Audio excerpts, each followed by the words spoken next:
Namaskar and good morning. Today we have a very interesting podcast for you. We are talking about peeling back the layers of our personalities, our consciousness, and understanding our multifaceted self. It's very intriguing and is taken from Vedic and yogic philosophy. So if you're interested in yoga or mindfulness or psychology, then this is a podcast for you. Eating disorders such as anorexia nervosa, bulimia, binge eating disorder, which means eating or overeating uncontrollably, are very serious mental health conditions, and they involve distorted relationships with food, body image, and self worth. And these people have to have therapy and help. We will also talk about weight gain and obesity and how it is connected with the philosophy and our physical sheath and depression. We will be talking about how these eating disorders come from Annamaya Kosha. This is a philosophical term both in the Vedic texts and Upanishads as well as in the yogic philosophy. So we will talk about how the difference between gross nourishment and refined nourishment or distorted nourishment and so on. Have you heard of Matryoshka dolls? These are the stacking dolls from Russia or Russian tea dolls. They're a set of wooden dolls of decreasing size, placed one inside another. So when you open the doll, there's another doll inside, and then there's another, and then there's another, and then there's another, till you reach the tiniest doll. And I absolutely love them because it correlates with what is written in the ancient Hindu text called Taittiriya Upanishada about our five layers of existence. We are also built like that. Our human body also has layers. The top one, and there's one, another, and another, and another. You can say there are 5 layers of our existence. They're something like an onion. I know some of us, if you open this up, it'll make you cry.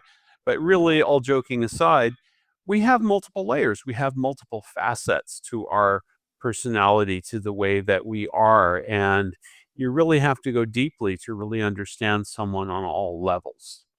And the paradigm for that is Panchakosha. So the first is Annamaya. So Annamaya Kosh is the level of awareness. It's the awareness of food. It's the awareness of consumption. It means that we're focused on our gross nourishment. When we say gross nourishment, we're not talking about eating like a pig. We're talking about the nourishment of the physical body, as opposed to more refined nourishment. That's right. I think one way of describing this is it's a holistic model that we have five facets to our being and start from the gross physical body and then progress inward to subtle body. And these are called koshas. Our physical sheath is the most tangible and it'll be most relatable to you. Everything that we do, the food that we are eating, how we are sitting, our health, our sensory experiences that we experience daily are hardwired in our Annamaya Kosha. For example, are you are you a very wiry built, lightweight person who's very Vata type, who's thin, and you have difficulty gaining weight, and you are always restless, and or are you an athletic built pitta personality, intense frame, or you're slightly kapha, a little bit overweight, but sturdy and calm. And this physical constitution and the shapes that we have basically shapes our energy levels, our stress responses, or even career choices.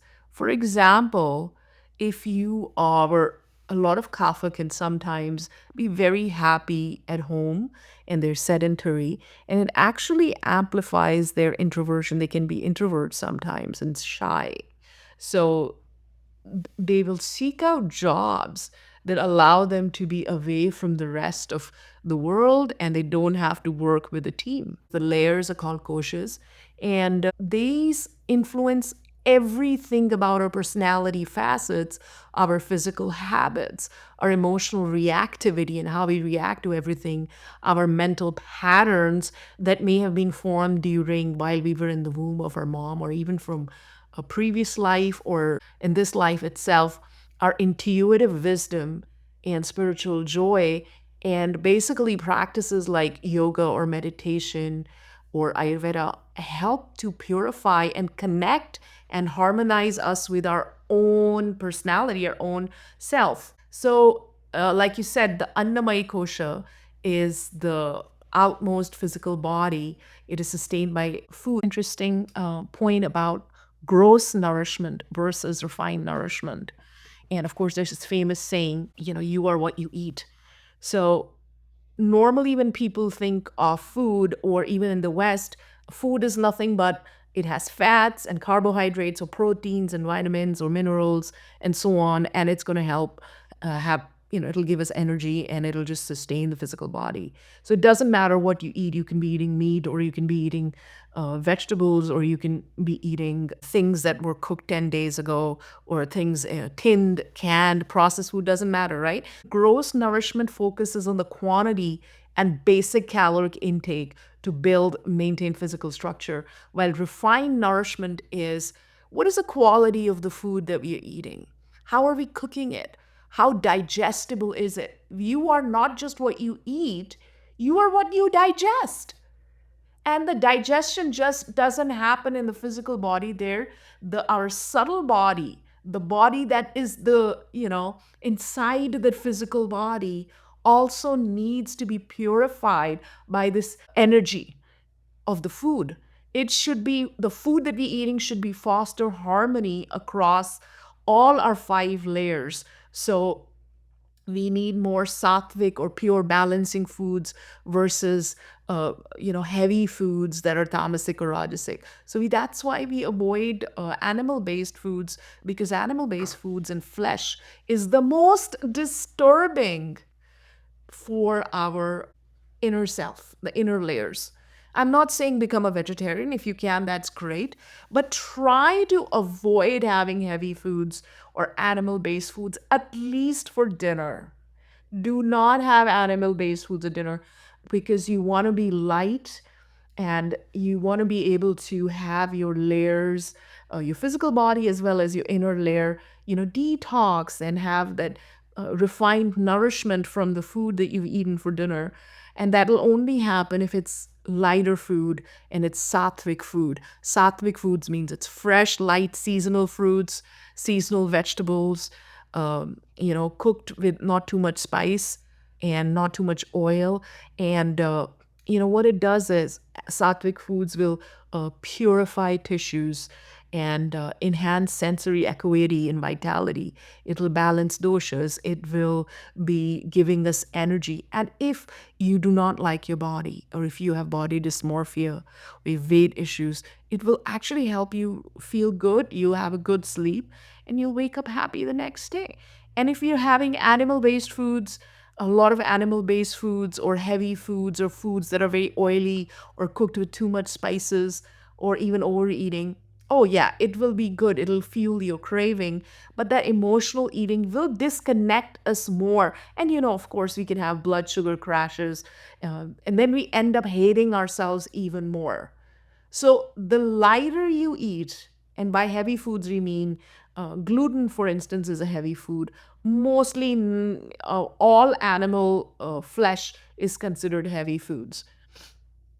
There is no exception. All animal food is heavy foods. Even milk is considered heavy foods. So at nighttime, uh, especially if you're a kapha body type, or you have some problem, try to avoid. It's better if you are going to have heavy foods or you're going to have animal based foods, better you have it at lunchtime.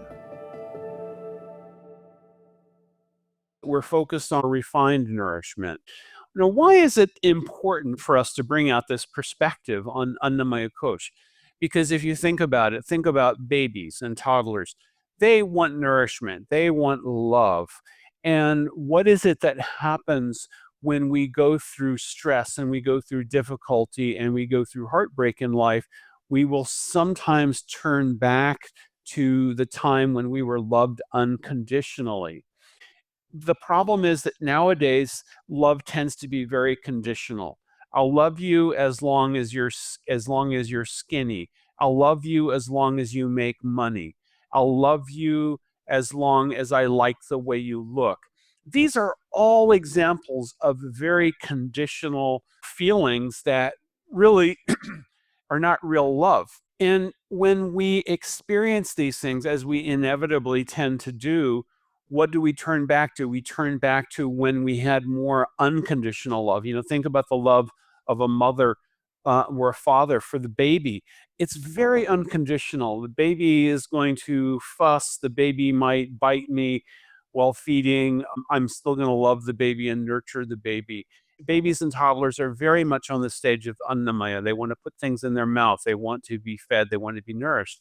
So when we regress back to that stage, that can sometimes be an involvement in eating disorders. We want to eat things that are fat because they make us feel comfortable. We want to have fried things. We want to have sweet things.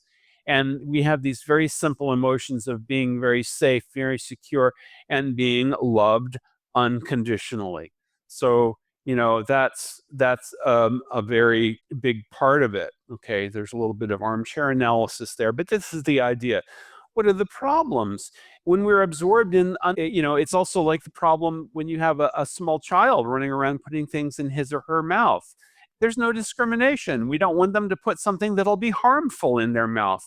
It also can be selfish. It can lead to selfishness, and there can be the tendency to overconsume. There's no limit on that. And it can lead to weight gain. It can lead to an imbalance. We are not as much concerned about gaining weight, losing weight as we are about imbalance. Weight gain, obesity is really a symptom of the problem of imbalance. It's not the cause. So that's the thing that we're focused on as Ayurvedic practitioners. Again, if someone takes that response of getting more absorbed in Annamaya Kosh, it's going to reinforce this regressed emotional state. When we move our comfort zone to the emotional state that we had as a baby or a toddler, that's not going to be healthy for us. It's going to be difficult for us to deal with life and to resume normal relationships and so forth. And again, it's also going to have the tendency to give us, lead toward obesity, diabetes, etc. These are things that result from the imbalances of having too much junk food, too much things that are fried, fatty, and sweet. Saying that when we have a lot of stress or heartbreak or anxiety or depression, when we turn to food, and it may end up being either weight gain or obesity or maybe even some kind of eating disorder eventually, it is because we want love or we do not love ourselves, and or the people who love us conditionally. So it starts with not loving ourselves, and again, body dysmorphia, hating ourselves. But 90% of the people think we are just this body. They don't even realize that there's something beyond that. And when this particular layer is unbalanced, then we can have fatigue and we can get disconnected with our physical body. That's when we have low body energy, we can have body dysmorphia because we are disconnected with our own self. If you've ever seen a ghost, people have sightings of ghosts all the time, right? And that ghost, I mean, it should not be able to smell or talk or do anything, because if we were just the brain, how would that happen? So that ghostly body that you're seeing without the physical body is one of the layers of our existence. It is inside us. Body dysmorphia, or how we don't like our body, or the way we perceive our body to be ugly. How does that correlate with the Vedic philosophy and how we can help ourselves? There is a way that people perceive you, and there's the way that you perceive yourself, but it starts with your physical sheath, this physical body that you're in. And we are going to peel back the layers and talk about the different layers, the 5 layers. So we've talked about the very first layer, the physical body. It is the gross layer and it's sustained by nutrition. This particular layer is associated with eating disorders and body dysmorphia. And just by understanding that we are not this body, but we live inside the body, and eating foods that connect us to what's inside, or meditating or yoga, it'll help people who have body dysmorphia. So mindful eating, asana, exercise, eating sattvic foods. Just under the physical body is a vitality. You've heard of the word prana, or the vitality. It's called chi. This is our flow of energy, not just the physical energy of our body, but the energy that comes from emotion, from our drive. For example, someone can have impulsive, passionate traits. It flows in the body through meridians, what we call nadis. And that you've all heard of chakras, or what the Westerns call chakras. And by doing breath work, qigong or pranayam or breath work is more beneficial than doing yoga, believe it or not. In fact, when I say yoga, I mean people here in this country think yoga is only doing postures or asanas, but yoga has 8 limbs. So the breath work portion is actually more important, because when you have blocked chi, blocked prana, it manifests as mood swings, it manifests as psychological disorders, anxiety. And this is why, sometimes when people are depressed, they don't feel like doing anything, because chi is blocked, prana is blocked. And then you think your mind is the same as brain. Oh, no, no, no, no. From a Vedic perspective, from a yogic perspective, mind is an entire layer that is inside from top to bottom in us. It is connected to every organ, every part of the body, and it is using the brain as a central processing unit. It is using the sense organs to take information and processing and so on. If, for people who've had out of body experiences and they were declared brain dead or even dead, they come out of their body and they can think and see. There's no brain there. It is the manomoy kosha, it is the mental sheath. It's this layer that is seeing everything. So you can also see from your mind's eye. So when people do meditation, they have visions, they're seeing through the mind's eye. It handles this particular layer, which is now the outermost layer was the food, or annamai. Then it was vitality, or pranamai. And underneath, again, think of my Trashka Russian dolls, is the mind, or manomai.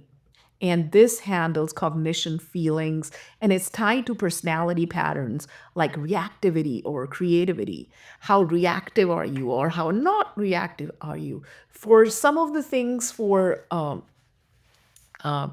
somebody who is emotionally volatile, or has a lot of phobias or addictive behaviors, then, we work on the manomai kosha. For example, chanting or journaling. Of course, they need to go to therapy too. And taking some herbs, for instance, like brahmi, or having some teas, getting good sleep, and so on. And then below that, the fourth layer is your wisdom. So, in Ayurveda, the astral body is made of 3 inner layers, which is basically your spirit, soul, your intellect, and your mind. They are all together, and that thing is, and on the top of that is your vitality. That's what makes a ghost. So if you were to look at a paranormal ghost has all the 4 koshas, with the exception only the physical body has died. That is possibly a great topic for another podcast. And the Vijnanamai kosha, which is your wisdom or intelligence, it is and remember, these koshas will carry on from previous life. And so study of scriptures, meditation, spiritual life. And when our Vijnanamai kosha, wisdom sheath, is unbalanced, then we again have a lack of purpose. We live in a very ignorant state. We are disconnected with our own self. And of course, the last layer, or the innermost, tiniest doll inside us, is the bliss or anandamai, which is our spirit soul. It is our part of our body that is made of the same material as the divine.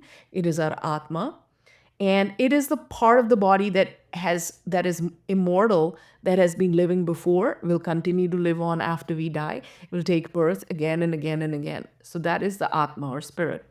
And really, that's who we are. We are spirit soul. We are an atma. Hopefully you enjoyed the podcast, and I'll see you next